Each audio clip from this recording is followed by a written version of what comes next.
Hello everyone, Adam here, and today I will be explaining Persona 5 Strikers. If you like this video, remember to hit a like and subscribe. Also check out my older content and maybe hit that join button if you wish to directly support me.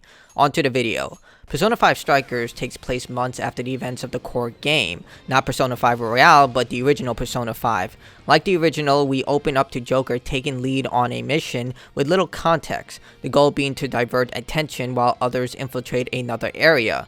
The mission cuts short and we see Joker getting a bunch of messages from the Phantom Thieves looking to hang out during summer vacation. We then dart to a police briefing about several cases of people acting strangely, confessing to crimes, and other sudden changes in personality, which leads many to believe the Phantom Thieves are responsible but lack evidence or motive.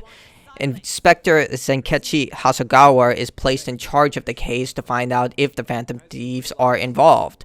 We then see Joker's heading back to Sojirio's place, only to be surprised by his lifelong friends, Ryuji, Anne, Makoto, Futaba, Sojirio, and Yusuke. The group starts talking about their finals, with Ryuji and Anne having troubles, Hanru making progress in her agricultural studies, Makoto easily dominating in academics as she inches closer to becoming a police officer, and Futaba becoming more social at school. The group then starts deciding what to do during their summer vacation, deciding to have a barbecue first. We then introduce to Emma through Futaba, a personal virtual assistant that has become one of the most popular applications in Japan, designed by a company called Medice. The application can also add friends through special codes specific to each person. Calling it for the night, Joker finds himself back in the Velvet Room and is greeted by Laventia. However, once again, Joker is a prisoner of fate and must face a great evil, but Laventia is unsure what this evil is, but warns him about the upcoming threat. Hugo is not present this time, and instead Laventia guides Joker alone on this adventure with cryptic messages as she cannot fully see the threat ahead.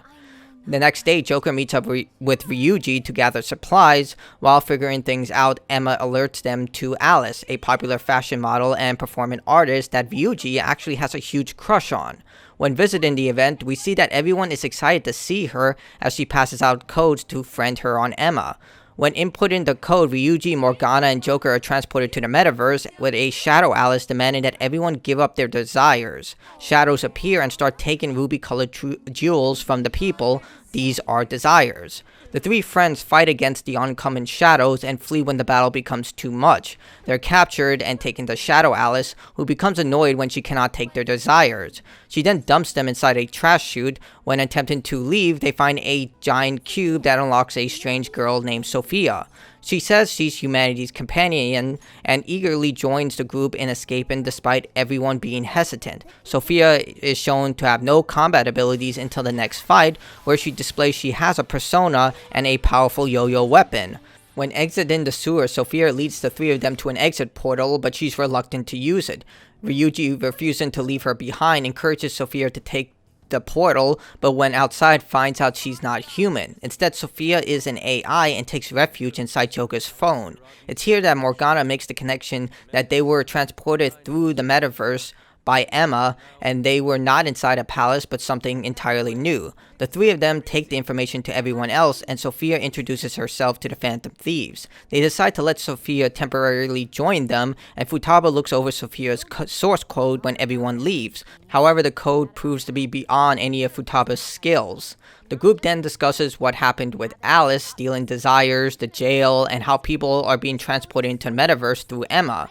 Everyone decides to leave for the night as Futaba combs through Sophia's code, which is massively advanced. When alone with Joker and Morgana, Sophia asks how she can be a better companion, to which Morgana states that you have to understand the human heart and learn to empathize. Sophia decides to take the challenge to understand the human heart as she becomes humanity's companion, as that is her prime directive. The next day, everyone decides to head into the jail. Everyone dons their Phantom Thief attire, confirming that they're in the Metaverse. Sophia joins them and provides details about the area, about how the Shadows chant seize their desires and offer these desires to the Monarch, confirming that Alice is the ruler of the jail and has taken desires, but they're not sure why. They also learn that the people in the jails are the shadows of the people and not the actual people, but whatever happens to the shadow affects the real person.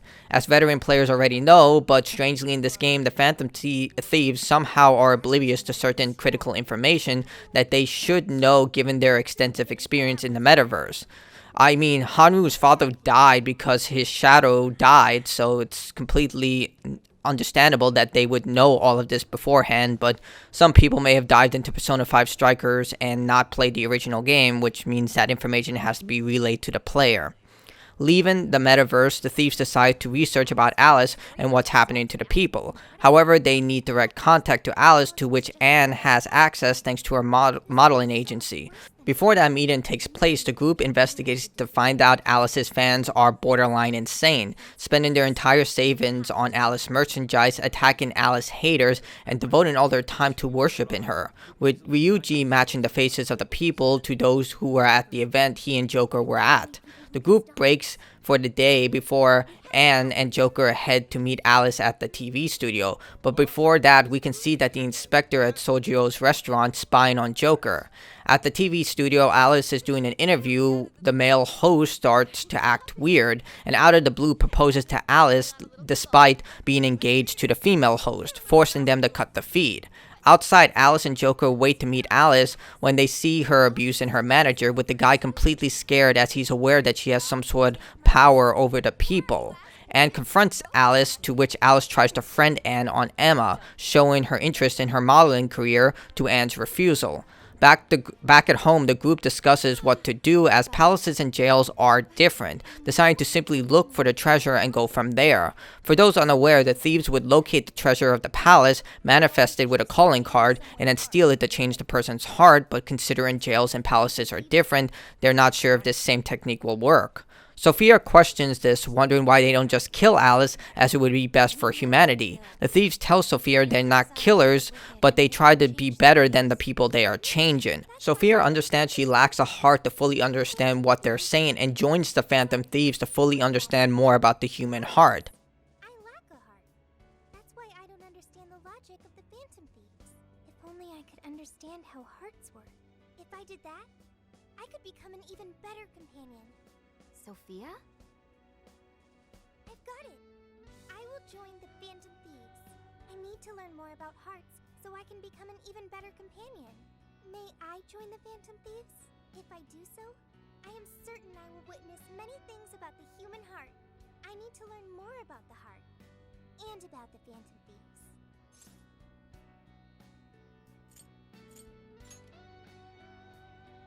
Why not? I'm sure she'll be a great help to us. Yep. Sounds like we've got a new member. Thank you. Thank you for joining, Sophia. Welcome to the Phantom Thieves. Glad to have you with us. Let's pick our codename next. Ooh, now the nostalgia's flowing.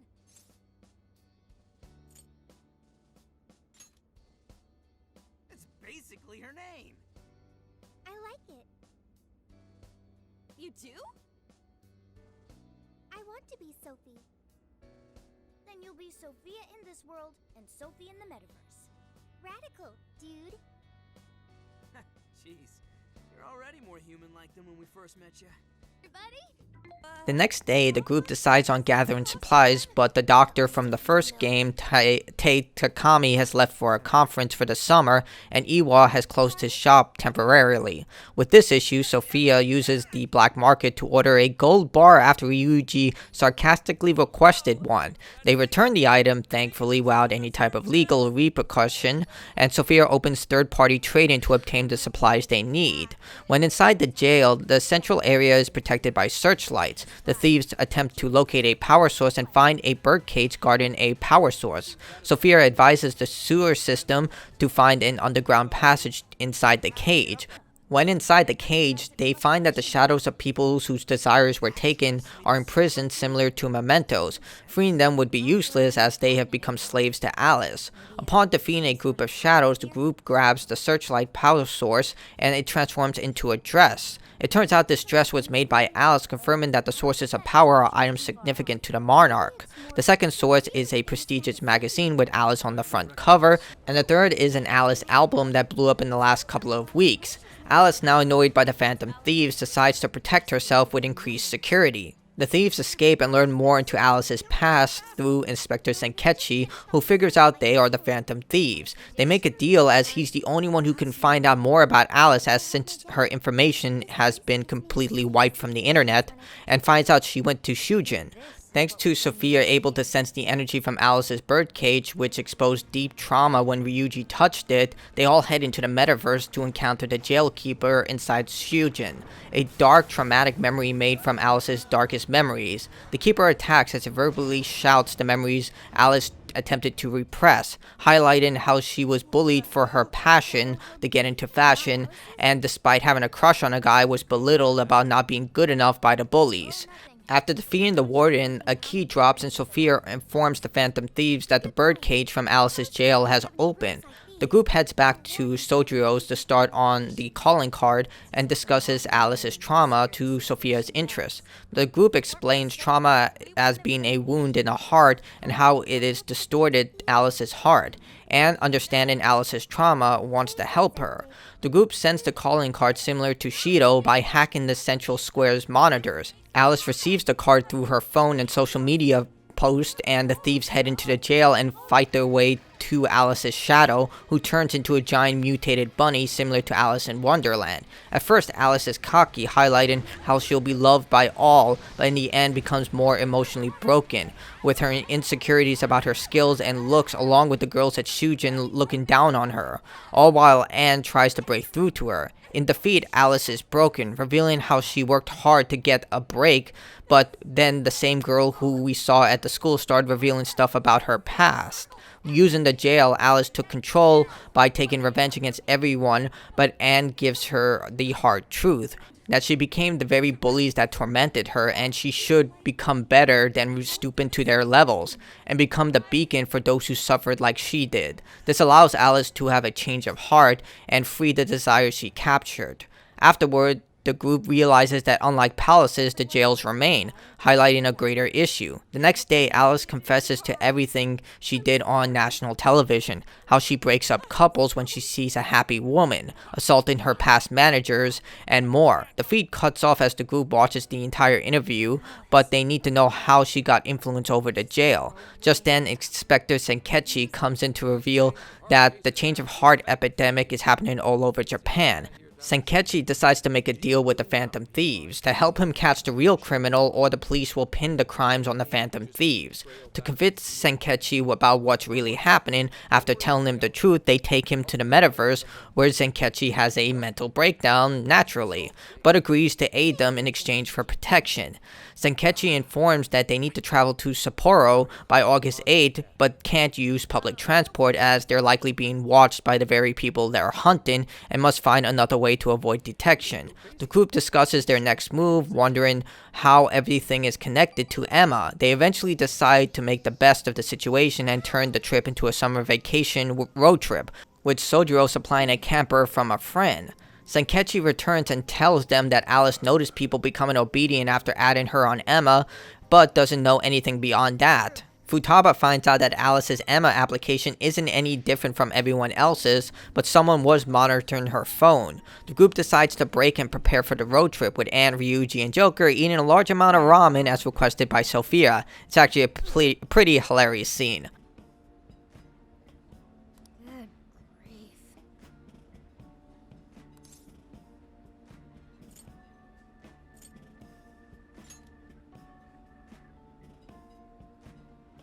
Whoa!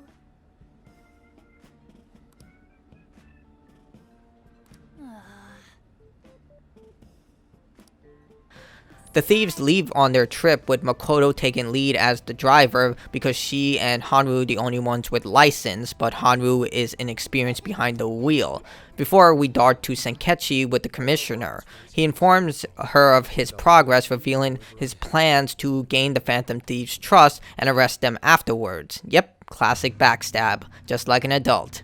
On the road, the group heads down the road and takes a small break where Joker shows off his cooking skills, with cooking playing a major role as it provides the best healing items. The group stops at Sendai, but Sophia senses another jail in the area. When heading to a Masamune statue as requested by Yusuke, they find it covered in flyers for a novel called Prince of Nightmares. Guess that'll be important later because everything that we take notice to is important. When eaten, they are approached by a woman in a lab coat who speaks about the food, but anyone who's watched any anime knows anyone who looks different from the background characters will be important later, no matter how less important they may seem at the moment. When outside, the group is approached by a pretentious author who turns out to be Ongo Natsume, the author of Prince of Nightmares. He tries to coax a kiss from Haru when Ryuji steps in to help Haru and stop Natsume's unwanted advances. That's so Ryuji, standing in when his friends need him most.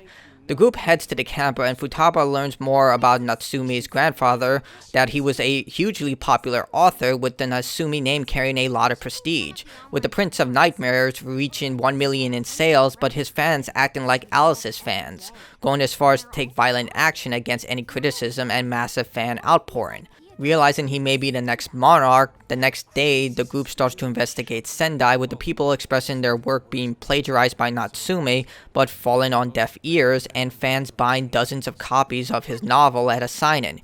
Yusuke buys a copy and finds it devoid of any passion, with Futaba finding multiple things ripped off various animes. Yusuke is deeply troubled, wondering how someone who calls himself an artist with such a hollow piece of work as the compliments would mean nothing. Zenkichi meets with everyone and informs them that Natsume is doing the same thing Alice did, using Emma to friend people who become devoted to his work. Zenkichi aids the group in getting the keyword and scores an invite for a special gathering. During the event, Natsume is constantly praised, faking an origin story about writing for a girl in a hospital, but most significantly bashes Yusuke's mother's masterpiece, the Sayori. Yusuke volunteers to speak to Natsume to get the keyword and praises his work to get the keyword. Afterward, Yusuke openly speaks his mind, revealing the painting to be his mother's work, how she painted a symbol of love that cannot be found anywhere else, and how his work is nothing but a soulless copy of other people's work. This cuts deep, as Natsume knows this to be true. When leaving, Sophia wonders why Yusuke was more sad than angry, and thanks Joker for allowing her to understand the human heart more. Back at the Velvet Room, Lavencia informs Joker that the Calamity is growing and offers more help in the form of advanced persona fusions. The next day, the group heads into the jail, which includes all of Sendai. When inside, the group learns that Natsume's jail is a reenactment of the Prince of Nightmares, with the Phantom Thieves facing multiple guardians and learning more about Natsume's poor writing, with the group needing to unlock a gate by the main castle. They must locate 3 pieces of proof, marking them as worthy, and defeat 4 guardians along the way. However, before that, they must locate orbs to unlock these areas. Thankfully, Yusuke owns a copy of the book, and he's able to tell the group what is necessary. After locating the orbs, the first power source can be found. It is being the Prince of Nightmares novel. The second is an award for writing, but it was provided before the people's hearts were changed. The last is a fountain pen, the same Natsume is shown using to sign autographs. The next day, the group enters the castle and finds the outside of the birdcage. Ryuji touches it to reveal Natsume's trauma, revealing that the editors were using Natsume's name to make money. His grandfather was talented, and anything carrying that name sells, even if they knew Natsume's writing was poor, crushing him. They learn of the cafe where this trauma was originated, and they head there. When inside, the editors revealed they gave him the award because of his grandfather's success and not his. Natsume overheard this, and it crushed him, with the lockkeeper foreman. Yusuke acknowledges both that he committed a crime of plagiarism, but also the struggles of being an artist, that you either produce results the first time or get cast aside. Whereas Yusuke had his friends to support him through Madarame's deception, Natsume had no one. Remember, during his personal confidant journey, we get to see Yusuke evolve as an artist, finally learn what the Sayori represents, and paint his own image of what he's trying to show the people, allowing him to become a better artist because of this. Something that Natsume did not have, but now only has superficial glory to appease him. With the cage now open, all that's left is the calling card. Zenkichi assists but advises that he can't do anything illegal, but decides to go through with a break-in and enter-in for the greater good. The Phantom Thieves leave a ton of cards at a book signing. Natsume is attending, assuring he'll read them. With the desires now materialized, the Phantom Thieves head to Natsume's lair to find the Prince of Darkness, now transformed into a golden dragon. Like with Anne trying to get through to Alice, Yusuke speaks to Natsume about being a fraud, stealing the works of others to boost his own ego instead of earning his success. When Natsume defeated, everything starts to crumble, including his armor being nothing but a fake.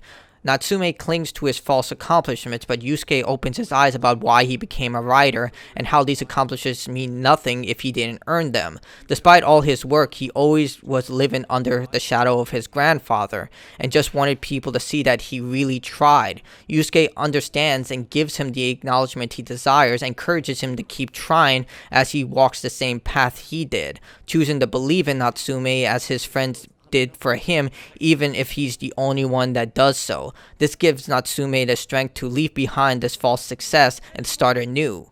Back in the real world, Sophia asks about Natsume and why he lost his way, with Joker explaining it was because he was alone, but with Yusuke's support, he has someone who believes in him like the Phantom Thieves did for him. Back in Sendai, everyone's desires were returned the next day. Natsume calls a conference to confess to everything, how he won the competition because it was fixed, plagiarized most of his book, the story about the girl in the hospital being fake, to return everyone's money, and recall all copies of Prince of Nightmares. The editors attempt to stop the conference as Natsume ends his career, but the audience puts two and two together about the editor's deception before Yusuke walks in. Natsume apologizes to Yusuke about what he said about his mother's painting, but instead Yusuke gives Natsume the encouragement to try again, to write a novel he is proud of, and Yusuke will continue to believe with him and even read it when he's finished with it. In the aftermath, Yusuke wonders about the jail's purpose, as palaces were ruled by genuinely evil people, but Natsume was not evil like Madarame, just lost, which is a huge detail we'll get into later.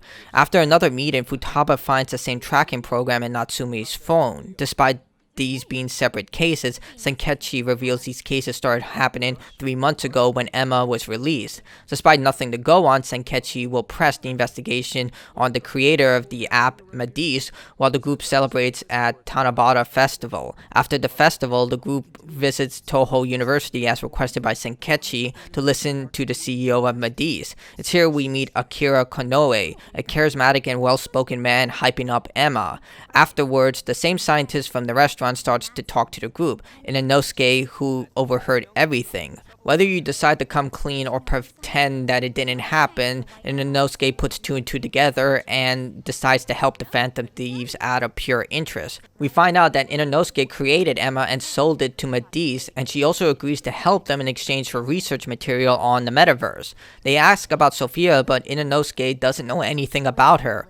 With everything done, the group heads to Sapporo. However, Makoto needs a break after extensive driving. They decide to head to Aikido so Makoto could get some rest. When at Aikido, Sophia senses another jail, but the group decides to rest before working and finds out that a young girl died recently when a snow sculpture fell on top of her during a city event. This will be important later.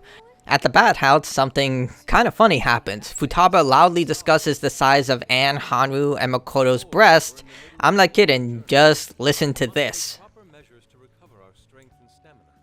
Whoa, An, are those CGI? What cheat codes did you use to get those? Dieting life hacks? You're so skinny. Yeah. Could you stop drawing attention to me? Go bother Haru instead. Hers are no different. Stop it! Haru, not bad. These could knock someone flat. Could you please keep it down? Remember, it's not only us in here.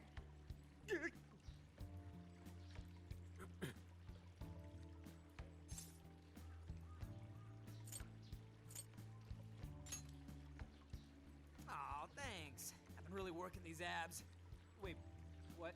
With that done, Zenkichi calls a meeting and reveals the Monarch to be the mayor of Sapporo Central, Mariko Hyodo. He learns this after finding out her approval rating skyrocketed to an absurd level. Her opponents either ended up resigning or even advocating on her benefit, which is overwhelming to ignore. The group decides to wait until Mariko's speech and visit a historical property where they indirectly meet Mariko as she scolds a person about wilted flowers. Turns out Mariko was a close friend of Hanru's family when she was young. When investigating, the group finds out people will go out of their way to support Mariko, with employees sacrificing their own health to work for her. The next morning, before starting the day, Joker returns to the Velvet Room to find Lavencia warning him about the growing threat, but it's nothing we haven't heard before. Back in reality, Mariko is given her speech and provides her keyword to the populace as Snow City. And as expected, the jail is a freezing, ice-covered city, almost whimsical at times, with an ice palace in the middle of the city. Due to the ice walls, the group takes a detour and finds the first power source, a campaign flyer, but this turns out to be a trap as a snowstorm kicks in, forcing the group to find a heater before freezing to death. Lighting multiple heaters clears the storm and melts the first ice wall. The second power source is a flower, a symbol of beauty, and how Mariko wishes Sapporo to become the most beautiful location in Japan. The last power source is an insignia, the Sapporo Mayor badge, a symbol of power. Before they can head to the palace, Mariko's shadow calls the shadows in the surrounding area to clean up the city, with hordes of Jack Frost charging the streets. Back in reality, the same employee from earlier is sick to being overworked. The group stands in, and Hanru stands up to Mariko as they rush the man to the hospital. Hanru is trying to understand what happened to Mariko, and the group decides on heading back to the jail first thing in the morning. At the base of the cage, Ryuji is asked to touch the case as before, and we learn that Mariko was blamed by the mother of the dead child who was killed by the collapsing snow sculpture. However, the next voice reveals a person on the mayor's team who took a kickback and didn't secure the statue. The Phantom Thieves decide to head to the memorial of the little girl. We learn that corrupt politicians planned the entire incident to get the mayor's position, blackmailing her as she signed the papers that would lead to the construction oversight. The lockkeeper appears sporting riot shields, but it's no match for the Phantom Thieves. Learning the truth of the mayor being blackmailed by her staff and the death of the little girl caused her to have a change of heart and become the person she is now, seeking to remove corruption by any means. With the cage now open, all that's left is the calling card. As they discuss who's really at fault, Zenkichi is seen outside and joins in, with the group explaining what happened. Zenkichi decides to tell them as it is, that Mariko is in the wrong as she is manipulating people as the Monarch, and that as the mayor she is responsible for what happened. While everyone is annoyed, Zenkichi is right. They're operating outside the law using tools normal people don't have access to, and as the leader, the mayor takes responsibility for everything that happens, whether it is the person's fault or not. Regardless, the Phantom Thieves stand strong and know what they have to do against Mariko's increase in power. The group decides to send a calling card by Mariko's campaign route and volunteers Zenkichi to do it. Before sending the card, Hanru confides in Joker how losing her father caused her to indirectly suppress her memories to save herself the pain of remembering, which is why she never remembered Mariko. But now she wants to help Mariko as she helped her in the past, telling her to stand up strong when she falls down, as in life you have to continue to stand up when knocked down. This also helps Sophia in learning about the memories of the heart. The next day, while on the campaign trail, Mariko finds the calling card and the group gains access to Mariko's central room. They find Shadow Mariko to be an overweight glutton who's completely obsessed with consuming anyone in her path, hence all the food. Hanru stands up to Mariko about people following their own decisions, but this only angers Mariko, who transforms into a massive blob. This fight is one of the hardest in the game, as Mariko can deal heavy damage and can take a lot of hits. Not to mention, she can cover the field in snow, and unless you trigger the lanterns in time, you will suffer time movement, slow down dramatically, and she will move completely normally, which is completely fair. With Mariko defeated, Hanru attempts to talk sense into her, understanding she was trying to rid corruption and the guilt of the little girl's death weighing heavy on her, deciding that even if she won by false votes, she could make the world a better place, even if that meant cooperating with the men who were responsible. Hanru, like Yusuke with Natsume and Anne with Alice, Hanru reminds Mariko who she really was. This epiphany allows Mariko to move on and finally see Hanru is right about everything. The next day, everyone returns to normal, and Mariko holds a press conference, with Mariko resigning her position and revealing the details involved in the snow sculpture collapse, how her staff was bribed and she failed to catch it, not to mention her blackmail.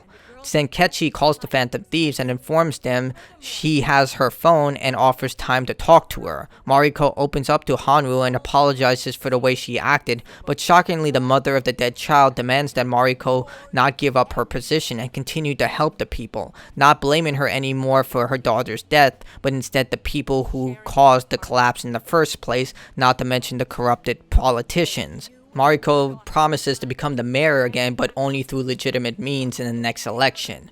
Sophia, seeing all of this, asks for clarification. Why is it sad but warm and kind, describing it as another form of joy and happiness by Joker? On their final night in Sapporo, Joker can choose to go out on a date with one of the girls or hang out with the guys. Of course, I chose Makoto because she is the best girl in Persona 5. Futaba finds the same evidence on Mariko's phone as with Alice and Natsume, with someone tracking their movements and Emma activity. With this information coupled with the experience from the previous jails, Morgana realizes that the Monarchs are not evil like the palace owners. Instead, they're warped by the power of the jails and desires instead of being distorted like the main antagonist from the previous game. In addition, Monarchs are not creating the jails, as the jails don't disappear after the Monarchs disappear. Lastly, the birdcage isn't used to keep intruders out, but to keep the Monarchs inside, as touching it reveals their trauma and reminds them why they're acting the way they are. Alice with the bullies, Natsume with his editors, and Mariko with the corrupt politicians. Not to mention the keys are found outside the jails protected by jail keepers. Everything is linked to Emma and Medice being the head of this, becomes their primary target. Inosuke calls them and tells them that she found that Emma was being transported to Okinawa before being sold to Medice, who has a hidden research facility in Kokujima. The team decides to head to this location, but Zenkichi gets a call and is frazzled. Zenkichi then decides they need to head to Kyoto for cop stuff, but he's not fooling anyone. Zenkichi volunteers to drive and is alarmed that Makoto does all the driving despite Hanru having her license, but has little experience. But we will later find out why Makoto wants to do all the driving and not Hanru drive. It's actually a pretty prudent reason why. When driving to Kyoto, Makoto decides to ask Zenkichi some information about being a cop, which he informs her not to do it due to many problems that come with the job, such as putting your loved ones in risk, the massive issue when it comes to personal life, and the difficult hours, not to mention the difficulty of actually helping people. Zenkichi learns of Makoto losing her father and him being a cop, conveying she was proud of him despite never coming around. There was actually a huge turning point in Persona 5 where Makoto comes to accept that her father did love her. We then get an insight to Zenkichi, who sees himself as nothing but a spineless dog due to restrictions, which will be important later. Joker picks up a phone call for Zenkichi about visiting a grave, the young female voice getting vexed, especially when hearing girls in the background. Zenkichi leaves in a haste when they arrive in Kyoto, and we find out it was his daughter Akane, and he missed visiting his late wife. Akane rips into Zenkichi, and the Phantom Thieves try to explain the situation to Akane, who is strangely calm about everything, with the group inviting themselves into Zenkichi's home, offering to cook them dinner as well. They press into Zenkichi's wife's death, but Zenkichi is distant about it. Zenkichi starts to open up to the thieves for making Akane happy, and learn that Akane is actually a huge Phantom Thieves fan, hosting a huge channel about the Phantom Thieves, as well as struggling in school due to the channel's booming popularity. Makoto offers to help during her tutoring session. We learn that Akane believes Zenkichi never cared about his wife, but Makoto, being in a similar position, decides to set things straight. Knowing where she's coming from with her relationship with her late father, and seeing how Zenkichi acts towards everyone, that he does care, pushing him away won't make her feel any better. Makoto, losing her father, suddenly doesn't want Akane to repeat the same mistakes she did and not tell her dad all the things she could have, not to mention leave things on bad terms considering his work is extremely dangerous. She breaks down and takes comfort from Makoto's words, and in the background Zenkichi is listening and in his own ways is grateful for what Makoto says, saying those darn kids. With his life. I know he thinks I'm just in the way. I wish anyone but him was my father. Stop that. There is absolutely no way that your father doesn't care about you. I know you've suffered a lot, Akane-chan, but I really believe there has to be some sort of explanation for this. Hasegawa-san may seem like he doesn't care. I have a feeling he does. In his own way. Just a bit ago, he went through a lot of effort trying to reunite a lost boy with his mom. He's been there for us as well. But that's just... I really mean it when I say Hasegawa-san reminds me of my own father. Are you serious? Even when I couldn't see him, he was always giving it his all for my sister and I. His family was always on his mind. And that's why I think your father's always working so hard as well, Akane-chan. Really? His face looks so much happier when you're around. It's completely different from when he's out in the world. That should prove just how important you are to him. You're the biggest thing in his world. Pushing him away isn't going to make you feel any better.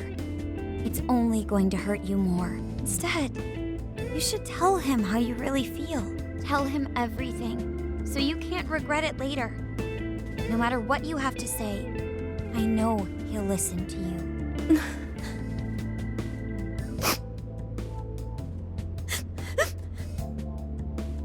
I'm sorry. I just wanted to help. No, that's not it. My mom, she... Please, forgive me.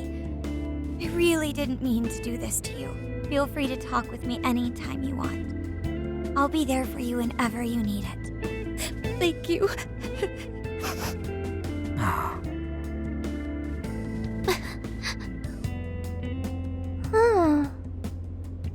Why is Akane crying? Is she in pain? Okay, I've got it. Akane-chan.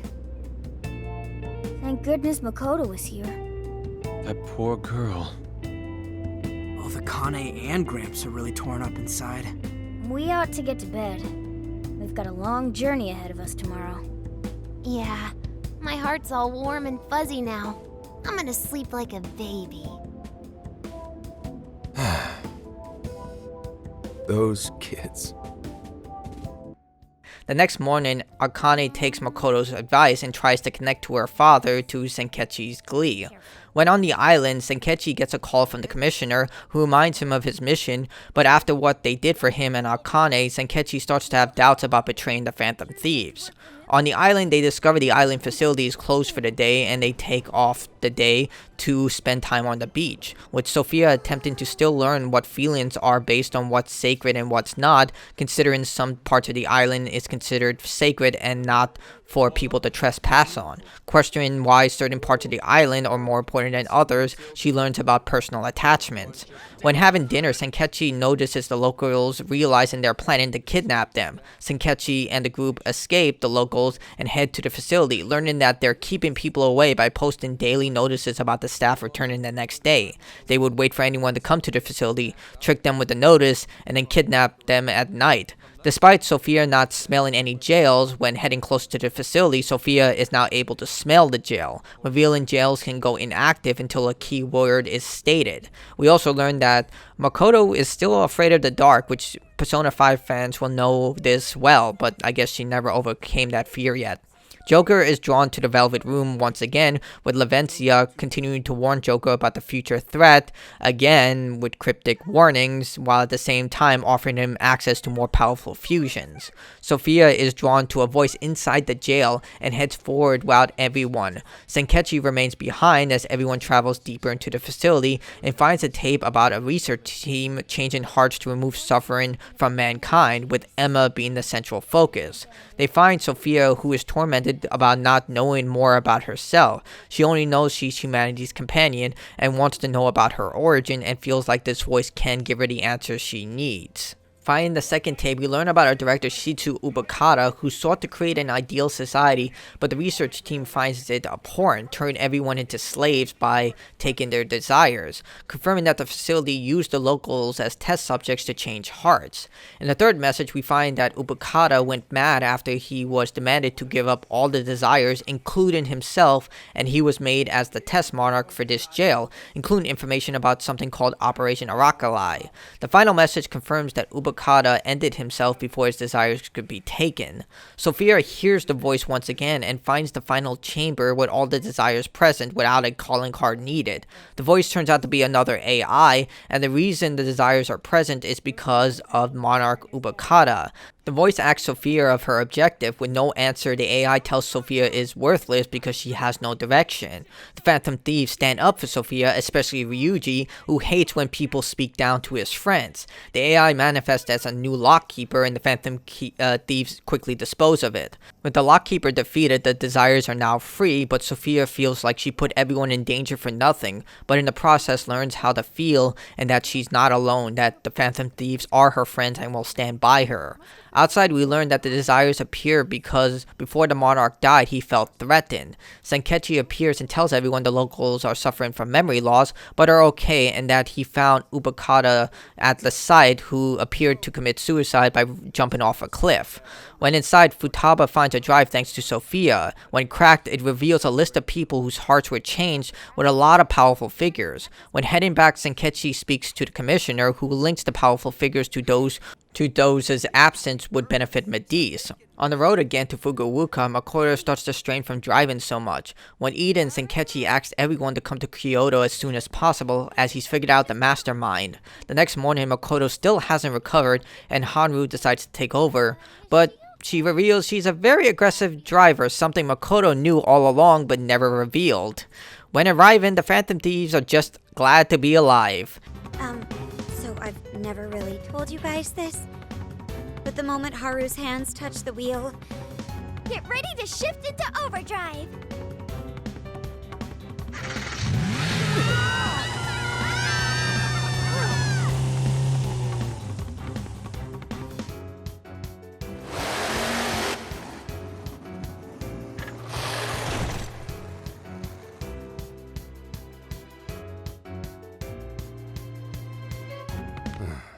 They're not here yet, huh? Guess I'm a little early. Well, maybe I'll just keep working on the...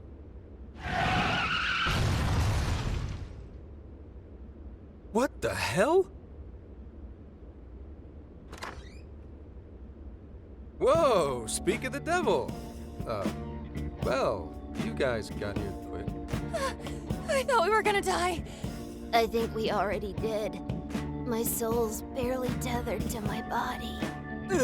Gonna puke. Okay.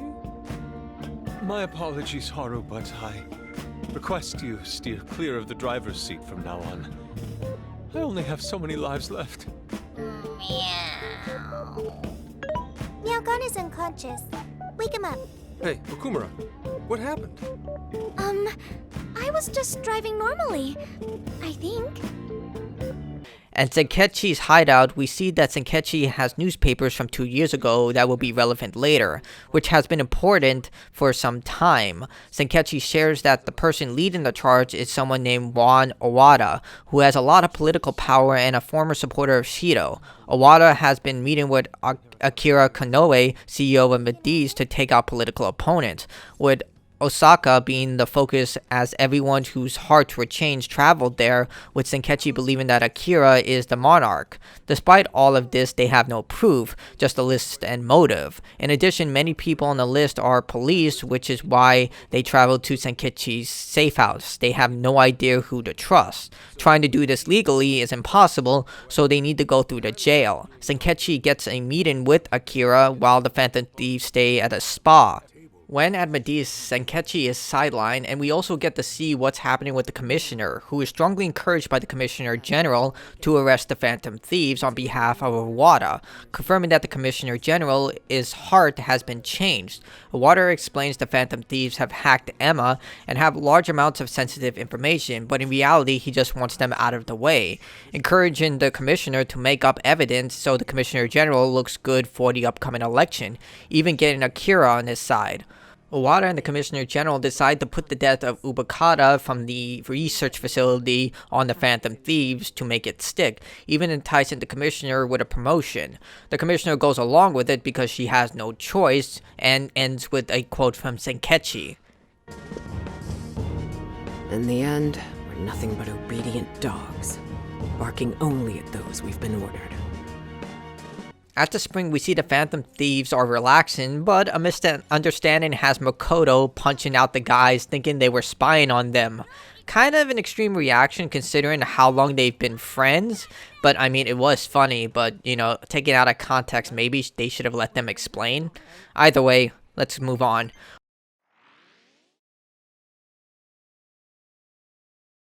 When outside, Zenkichi hears a news report about Akira that Emma was halted due to a hack, blaming the Phantom Thieves for the matter and the death of Ubukata.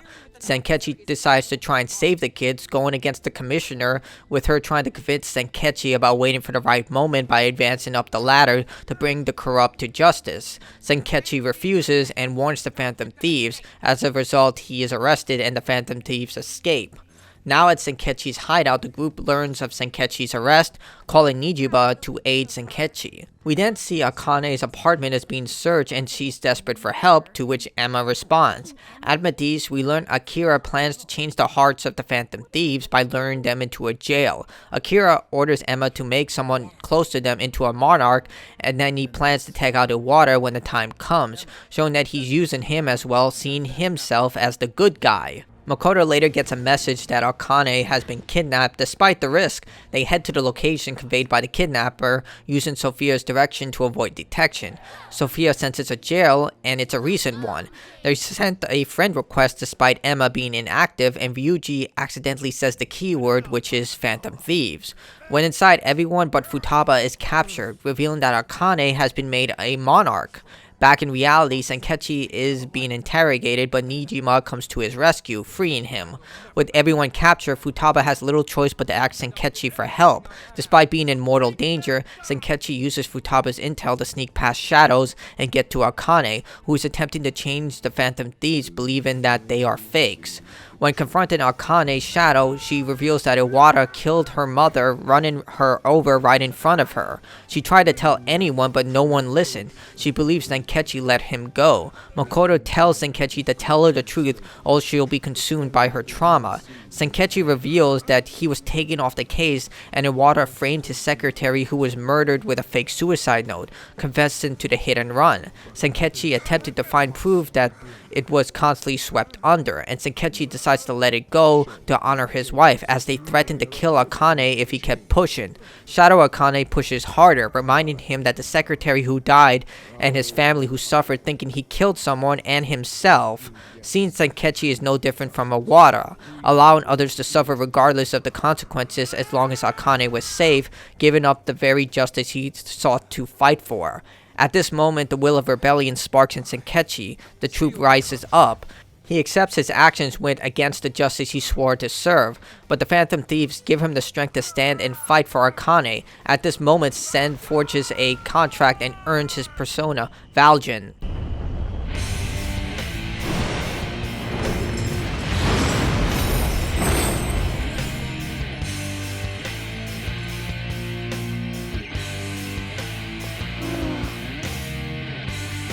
For real?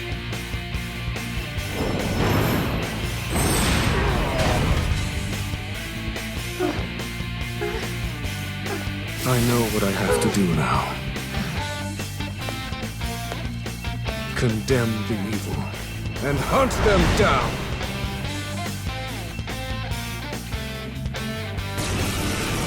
Using his new power, Zen is able to free everyone, but needs to head back, needing rest. Now ready, they head back to the jail to save Akane. But before that, Lavencia provides Joker with more power and another set of encouragement. Unlike the previous jails, there is no power source here, because it's recent, but instead a series of puzzles showcasing the importance of family. When confronting Akane, she delusionally calls on the Phantom Thieves to help, creating copies of each of the Phantom Thieves. Unfortunately, you can only take part in the fight with Joker, and the others are just providing commentary and fighting in the background. I mean, this was a huge missed opportunity. After the fight, Akane realizes they're actually the Phantom Thieves, allowing Zenkichi to finally have a hardened heart with his daughter, accepting his failures as a father and a cop, but that he'll do what is right and go after Owada, promising her as Akane's heart changes and she fades. The group realizes that Akane may have not been kidnapped, and they're right, with Akane at her home in her bed, where Zenkichi waits for her to wake up. Nijima contacts them and informs them that the cops are too busy to try and cover their illegal activity with the investigation conducted by Zenkichi to worry about them. With that result, the team thinks about how they're going to get Akira's keyword, with Sophia recommending Ichinose, who happens to have the keyword but can't find it because of her cluttered office. At Osaka, Zenkichi meets up with the group, and Ichinose finds the keyword is Zephyr Man, an old superhero show that kind of sounds like Power Rangers. When exploring, they find out how dedicated people are to Emma, wishing for the application to return, and even having withdrawal symptoms for not having access to the application. Despite being offline, Akira kept specific versions open to try and capture the Phantom Thieves. When inside Akira's jail, they find it to be a huge, technically advanced city with high security. We also learn that Akira sees himself as a hero and those who oppose him as villains.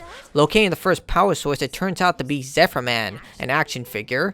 The second is Emma, and the third is the Medi's company badge. We also learn that Akira just sees the Monarchs as a means to an end, as we find their silhouettes locked in jails. When finally entering the building, we find it impossible to pass due to the huge crowd of fans. Back in reality, the huge crowd is in the Metaverse as an indication of the massive interview, with Konoe speaking about Emma being the future for humanity and him propelling Japan forward, also condemning the Phantom Thieves as nothing more than criminals and killers. Morgana sees that Akira is similar to the other Monarchs, not completely distorted, but having noble reasons for what he's doing. Heading up to the tower after evading highly advanced defenses, they make it to the cage. Ryuji volunteers, but thankfully Zenkichi decides to do it for experience. We learn that Akira was beaten and abused by his father. Before leaving, Sophia asks the importance of family and how Akira might have felt back then, with Joker advising that caring for family comes naturally, but it's also an extremely difficult subject to pin down. Back in reality, Zenkichi learns of Akira's family home and that his father died 20 years ago. Apparently a robber broke in and killed the father. When inside, Akira's father manifests, beating Akira and fully intending to kill him as he did his wife for money, as Zephyr Man plays in the background. We also hear that Akira decided to become the hero that he could depend on, since he could only depend on himself, as the lockkeeper appears. It's during the fight the group learns that Akira killed his father and staged the robbery to save himself and avenge his mother. Despite this crude reality weighing on the group, Zenkichi takes charge, as Akira's path does not justify what he's doing now, turning people into slaves. All that's left is the calling card, but they have a hard time deciding how to deliver it. This is because they're still technically on the run, and Medi's is a huge company, and getting to Konoe isn't going to be easy. Zenkichi, on the other hand, heads to meet the commissioner to thank her for helping him escape the interrogation room, but she plays ignorant to the entire process. Zenkichi asks for help to arrest Owada, but does not provide specifics of how to do that. We also get more information of what the commissioner said back at the spa, that the commissioner made a deal with Zenkichi to back off his wife's investigation while she could secure a higher position and get him the justice he deserves. The commissioner agrees and gives Zenkichi 3 days to succeed in his plan, along with his badge to return him to duty, but undercover duty. We then see that Akira believes the Phantom Thieves are still captured, and Emma has them locked away, with Owada happy about it. After the call, Akira reveals he plans to betray Owada, and Emma decides to lie to Akira about the Phantom Thieves still being trapped, which will be important later. Returning to the Phantom Thieves, the group agrees for Zenkichi to write the calling card because he's the one who turned Akane into a monarch. The group decides on using a blimp owned by Medice to broadcast the message and dispense the calling cards. Finally, face to face with Shadow Akira, we then learn about his plan. He intends to remove all evil from everyone's consciousness, using Emma to create jails where no heart can resist being changed, but monarchs are needed to create the area of effect, which is why he used Alice, Natsume, and Mariko as test subjects, so he could give certain people the ability to change hearts, knowing they would accept the power while keeping them under his control using the cages. This was Operation Araceli. Akira believes that he is the only one who could save the world and reinforces this by using his own trauma, with others in the same situation as he was, but the Phantom Thieves do nothing as they cannot save everyone, but he can, believing that both him and the Phantom Thieves force change, but he can do it better for the greater good. It's Sophia, through everything she's learned with the Phantom Thieves, that tells Akira that he's just imprisoning and controlling people, which isn't justice, whereas the Phantom Thieves set them free and give them the freedom to choose afterward. Shadow Akira refuses to accept this and dons his Zephyrman combat armor and a mech in an epic boss fight with a remix of River in the Desert Plain. I mean, this is one of the coolest boss fights in the entire franchise. Using the surrounding cannons, the Phantom Thieves take down the mech, but Akira isn't done yet, showcasing that he's a combination of a Power Ranger and a Sith Lord, which is just awesome. I mean, he has a freaking lightsaber. That is just... Maybe this is my inner kid, but I thought this was just a badass costume. You can call me a dork all you want. I would love to be in this guy's position. With Akira defeated, he stands firm to his beliefs, but they try to convince him that he's being just like his father, trampling on the hope and free will, but Sophia points out how monarchs and the desires taken were not saved, but miserable. Zenkichi reveals the hard truth of how Akira has been running from himself after killing his father. The only way he could protect himself was to become stronger and become a hero to avoid the truth that he is the villain. He must now save himself by taking his retribution and seeing himself for who he is. He may be a killer, but he does mean right. It's a very difficult subject because if he didn't defend himself against his father, he would have died. On the other hand, what he's doing now is no different than what his father was doing to him, beating and abusing people for their own self-interest, like his father did to his family, and now what he's doing to the populace. The next day, Akira admits to everything on live TV, that the Phantom Thieves did not commit any crimes, but he did, constructing Emma to manipulate people and change their hearts, and he murdered his father. With everything done, Zenkichi heads off to prepare an arrest warrant while everyone decides to wait. Sophia questions Joker why Akira was wrong and learns it was because of his upbringing, being alone and with a weakened heart, with Joker and Morgana agreeing to take Sophie along with them back home if they don't find out more about her origin, and they will find out who she once was. With Emma shut down, the hearts of those chained start to return to normal, with Iwata trying to perform damage control, but with the Commissioner General's heart returning to normal as he realizes it's almost over. It's here Joker can hang out with the girls or the guys once again. If you choose to hang with the guys, they start talking about one day getting girlfriends, and if the girls... all of them are clamoring for Joker after Sophia asks whether he would bring any of them on a date. Man, Joker just gets all the girls. I mean, literally, all these incredible women are fawning over him. In the final moments in Osaka, the group shares how much they mean to each other, and Zenkichi says his goodbyes, thanking them for saving him and Akane's relationship, and welcoming them into his home anytime they want. When heading home, the group decides to stop for one more location to see fireworks, but before heading home. After the festival, a couple can be heard in the background drained of life, and it's very suspicious and important later. But before that, the group decides to give Joker various gifts if you completed their loyalty missions throughout the journey, followed by a group photo. But before leaving, Sophia senses another jail, despite Emma being shut down. Zenkichi then calls Joker, and Emma is still active, despite being turned off, with Akira having no idea what's going on either. The group decides to head to Emma's central radio tower in Tokyo. Lavencia calls Joker to the Velvet Room once again to inform him about exposing the true figure responsible for the calamity, informing him that Akira was not the one responsible.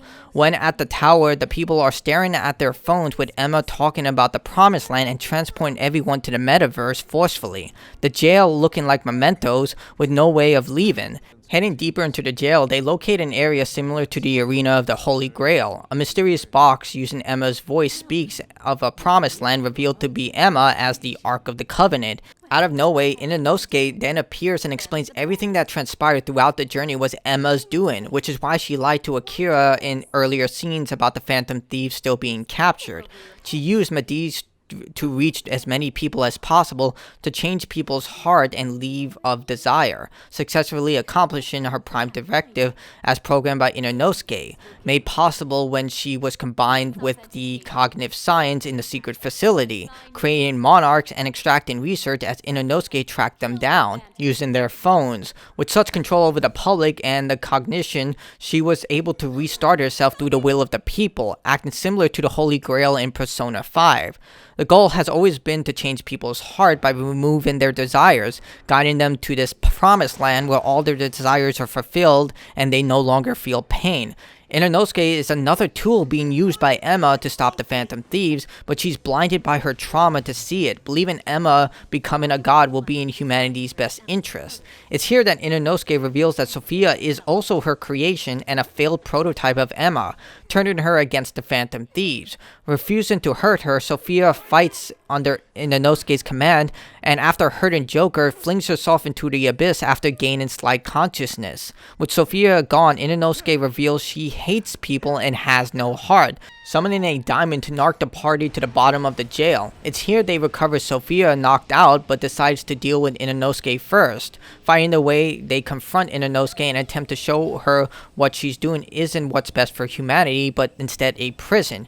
Refusing to accept that humans need a heart, she charges her diamond as Futaba attempts to hack it, but she fails. Sophia awakens and protects her friends from the diamond's blast, demanding Ichinose free her, but when revealing Ichinose has no heart, exposes she's suffering from deep trauma. After her parents died, she shut herself down emotionally, and with no one to help her or even try to help her, she sunk deeper into her work and numbed herself. Eventually developing Sophia to be humanity's companion to learn more about the human heart, the first question asked by Sophia was defining the heart, which Ichinose could not do and became incredibly angry about, when Sophia could not understand how a human who has a heart could not define one.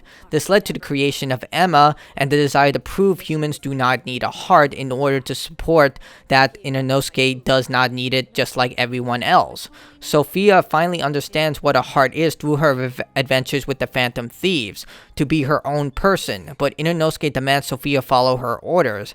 Sophia fights against this and awakens her will of rebellion. As a result, she's able to awaken her personal persona Pandora, freeing herself from Ichinose and become her own person. My own path! Can you wield that strength? Dare you unleash catastrophe upon this world? Can you cling to the paltry hope that remains? Is the puppet ready to cut her own strings? Shall the doll seize her own destiny? Then you need only call my name. I am thou. Thou art I. My name is...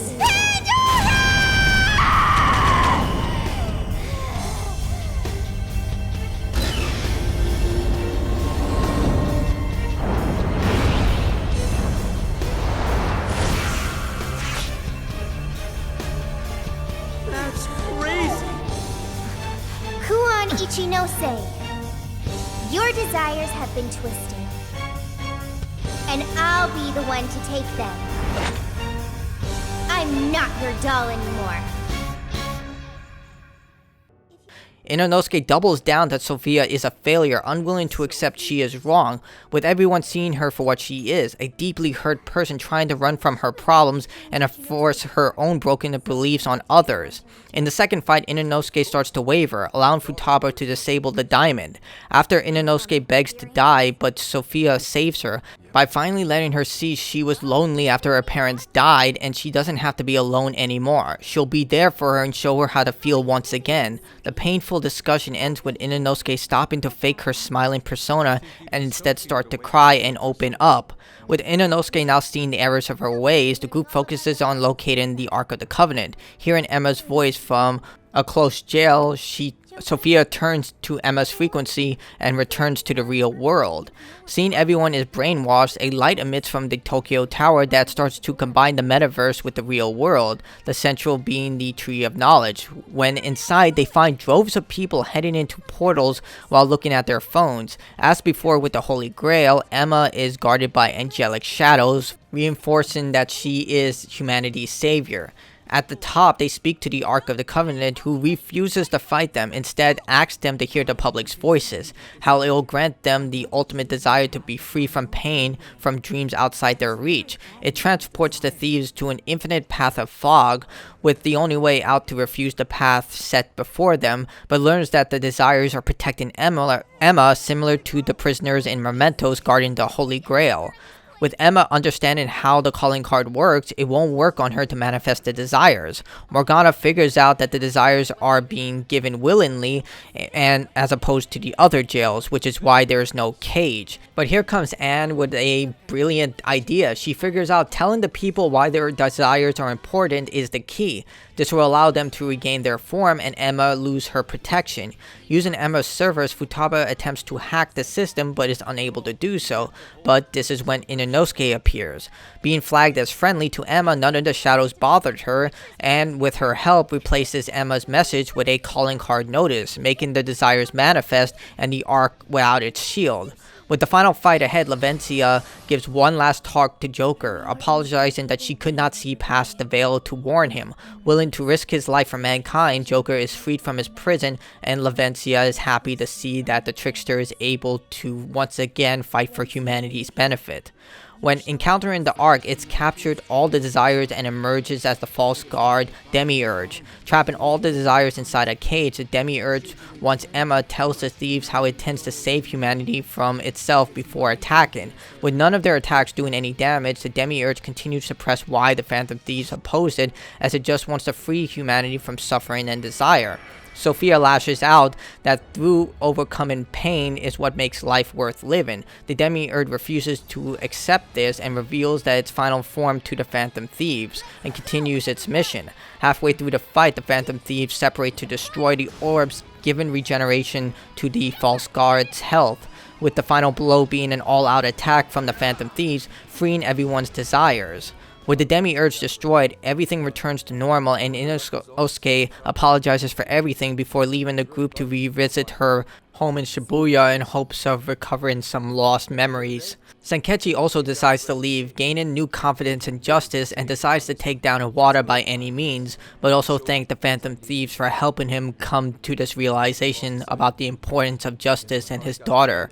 The group returns home, and Joker and Futaba find Sojiro worried about them being late, to which Futaba tries to explain the situation and he just doesn't understand. Lavencia once again visits Joker to express her glee for stopping the Demiurge and the bond she created with his friends, showing incredible faith in the Joker's abilities to fight for mankind's benefit, but at the same time, she could have helped us a little more, but either way, thank you for being there for us, Lavencia.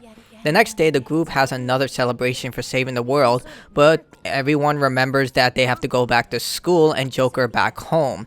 With that, many wonder how Sophia ended up in Shibuya, but made the connection that it was due to Ichinose living in the area and locking her away when developing Emma. With Sophia wishing to continue to help humanity but is stuck in the smartphone, but Futaba has something to resolve that, but she doesn't say what it is yet.